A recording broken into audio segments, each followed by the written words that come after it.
Okay, let's take a look at these and see what we can do. So I want you to pay attention to the number 9. Do you notice that there is it says minus and then it says negative. Anytime you see minus and negative, go ahead and change that to a positive. Minus negative is the same as plus plus, period.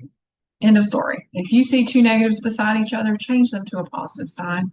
And that way it's super straightforward. So let me pull up the picture again. I keep having to lean way over. Okay. Wish I can get almost the whole thing on there, but we can get the same signs and the different signs part. Okay.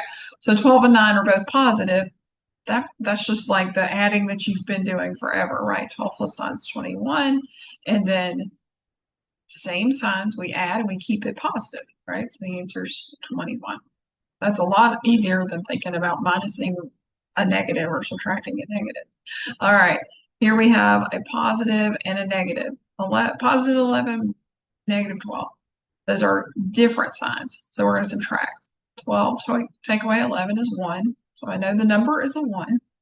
And then the part that I've got cut off at the end, and if you saw the other two videos, you saw it. But keep the sign of the greater number or the larger number. And so the larger number here is 12, and 12 is a negative.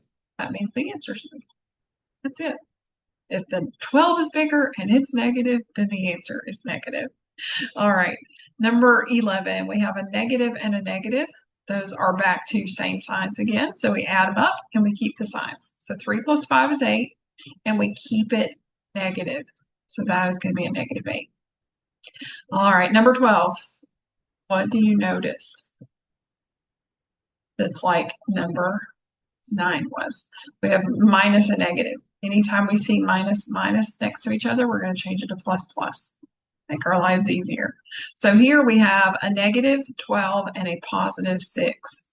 Those are different signs. Different signs we subtract. So think 12 take away 6 is 6. So I know the number part is 6. And I keep the sign of the larger number. Well, the bigger number here is 12. 12 is negative. That means my answer is negative. Negative 12 minus negative 6 is negative 6, or negative 12 plus 6 is negative 6. All right. I hope that helps. And I will see you next time. We'll multiply some integers.